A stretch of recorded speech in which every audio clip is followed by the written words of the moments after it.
पवित्रता, शारीरिक मानसिक शुद्धता कहाँ तक जरूरी है? यदि अशुद्ध अवस्था में गुरु मंत्र का जाप हो जाता है तो इससे क्या कोई हानि होती है? हाँ,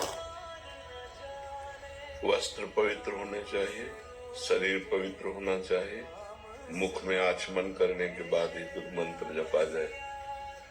3 बार आचमन करे, पवित्र जल लेकर, केशवाय नमः, नारायणाय नमः, माधवाय नमः, हाथ धोले गोविंदाय नमः, फिर माला में हाथ डालकर पवित्र अवस्था में, या बिना माला के जैसे जब करना है तो हमारा वस्त्र पवित्र हो, हमारी पादुका बाथरूम वाली न हो जिसमें हम लोग शंका शौच न गए हो, फिर आप यात्रा करते समय भी जप सकते हैं। लेकिन नाम जो है उसमें अपवित्र वा सर्वावस्थांगतो विवाह, उसमें अपवित्र हो या पवित्र हो उसमें कोई बात नहीं है। लेकिन मंत्र में, गुरु मंत्र में पवित्र अवस्था की अत्यंत अनिवार्य आवश्यकता है।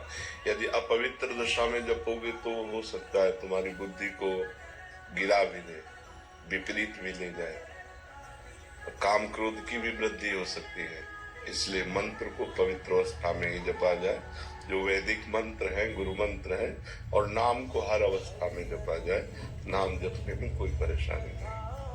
महाराज जी, इससे गुरु मंत्र शुद्ध अवस्था में घर में कोई आता है, इसके चरण छूना पड़ते हैं, तो अगर वो शुद्ध अवस्था में छू लेंगे उसको, हमारा स्पर्श इसको, हाँ, तो फिर हम जाकर के पंचपात्र से गंगा जल या यमुना जल रखा जाता है।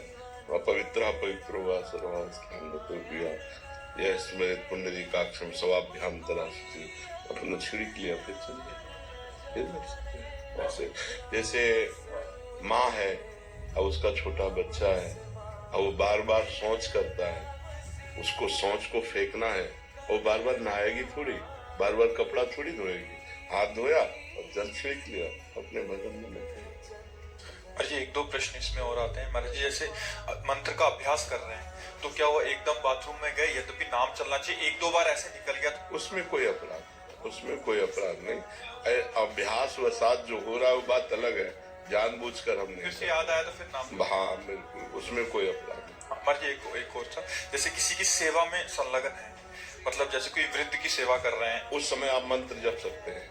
आप वृद्ध की सेवा कर रहे हैं, आप अंदर से मंत्र जप सकते हैं, उसमें कोई, आप अपने शरीर की पवित्रता के, अब जैसे नर्स है, अब हर समय मरीज की सेवा में है या डॉक्टर है, तो उसको अपना मंत्र जपना है। और खास बात ये पवित्रता अपवित्रता देह भाव से है। जब तक देहाभिमान है तब तक नहीं। अवधूत जब हो जाता है वही संत, समझना, वही संत जब ऊंची स्थिति हो तो सोच किए पड़े भगवदाकार वृत्ति है। जब आगे बढ़ जाया जाता है ना, फिर इसकी कोई परवाह नहीं रहती, पर आगे बढ़ने के लिए इसकी आवश्यकता है, इसलिए इसको मानना चाहिए। और जब हम आगे बढ़ जाएंगे फिर इसका कोई महत्व नहीं। जब शरीर ही हम नहीं है तो फिर इसका क्या महत्व रहता है। पर अभी शरीर हम है, इस बंधन से छूटने के लिए हमें शरीर की पवित्रता आवश्यकता है। मुकुंद जी, सूरत। राधे राधे। राधे राधे।